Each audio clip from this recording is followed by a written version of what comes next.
But to my greatest surprise, the third person said something that shocked me. Up till now, I've not come out of that shock. He brought an idea that it has never crossed my mind. He said, "Hello, fam. I want to bring to you a very interesting topic. Yesterday in my room, I was sitting with my roommate and we came across this video. I'm saying it publicly that if they can just do mass burial for all our leaders and let we the youth start ruling, you will see that everything will go the way it should go." You see that? Yeah. So after watching this video, they started a debate and we're trying to find out who is the real problem of Africa. So the first debater said Europeans are the problem of Africa because Africans were just on their own. Europeans came and they colonized them, instituted institutions in their territories, in their countries, and started dictating through their leaders how they should be governed. They said they came and colonized Africa and destroyed Africa, stole our resources. Even up to today, they are still doing that even after independence through our leaders. And they are still the same people dictating and telling and deciding who is going to be a leader in Africa. So Europeans are the main problem of Africa. He said, okay, over to the second speaker. The second speaker said he disagrees completely with the opinion of the first speaker. He said, yes, Europeans were the problem of Africa when they were in Africa. Since Africa gained independence, Europeans ceased to be the problem of Africa because Africans are now in charge of their territory, or they were supposed to be in charge of their territory. He said Europeans only have access to Africa right now because African leaders have made themselves available for them to use. He said if African leaders did not make themselves available, there is no way a European will ever leave, or a white man will ever leave Europe or America and come and be the president of an African country and dictate it.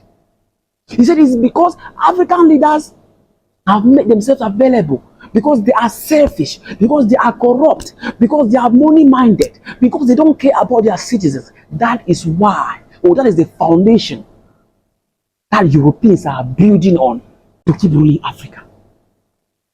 I said, wow. I was impressed by this because this is what I was thinking. Because normally, when we're going up, our educational system taught us on how to go to school, graduate, and then look for jobs. The government now provide jobs for us to work. And that's how we're tutored. So at this point, I was already thinking like the third person will not even have anything to say because the second person has just said everything.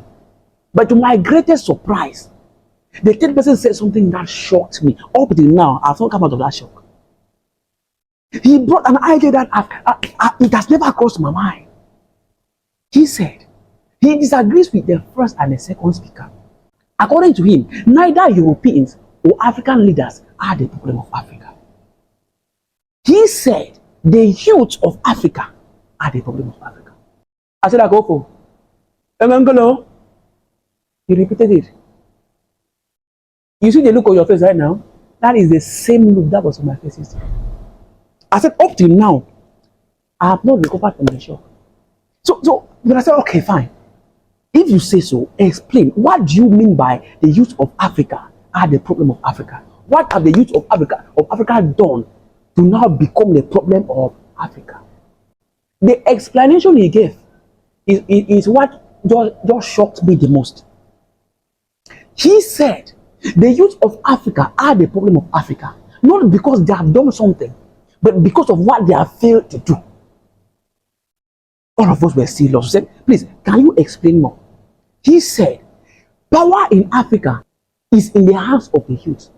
But the youth of Africa do not even know that they have this power, talk less of knowing how to use it.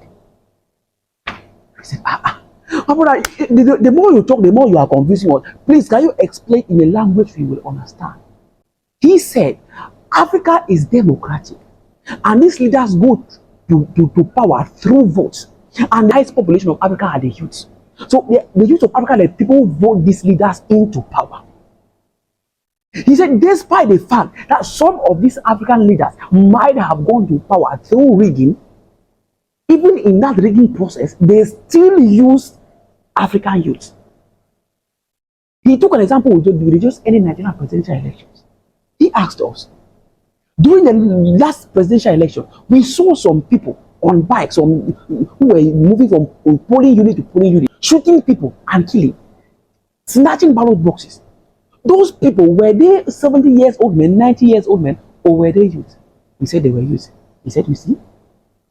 He asked us, the military or the police that were at the polling units threatening people and saying, if you don't vote a particular party, you are not going to believe what will happen to you. Or if you know that you are not going to vote a particular party, you should leave this place. Who were they? Were they 70 years old men, 90 years old men, or were they youths? He said they were youths. He said, you see? He took another example. He said the coup that just ended in Gabon, that the Gabon military rose up and took over the country. The Gabon military is made up of, was it a youth or 90 years old men? He said they were the youth. He said, now you see?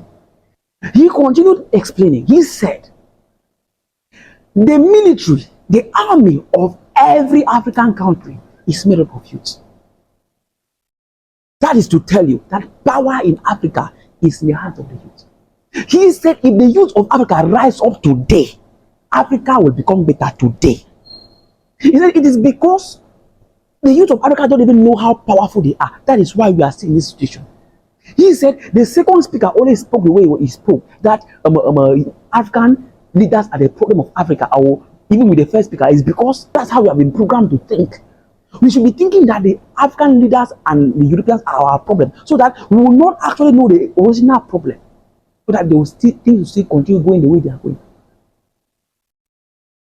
He said the problem of Africa is availability. He said if we solve the problem of availability in Africa, Africa will never be the same again. So they asked me, as the judge they kept, that I should tell them what I think, or who has won the debate and who is really the problem of Africa. I was unable. Because even me standing here, I used to say, in fact, I say, even up to today, that the African leaders are our problem. But I've never for once reasoned it out this way. That's why I said, let me bring it to you people. You people should help me, because I was unable to handle that debate. So tell us, what is your opinion about this topic? Who do you think is the real problem of Africa? Is it the Europeans? Is it African leaders? Is it the youth? Or is it the fourth option? Because you can still have your own option. Because the youth of Africa will never stop shocking me. So the comment section is open. Tell us, according to you, who is really the problem of Africa? And what is the way forward? Let's hear you. Until next time, God bless you.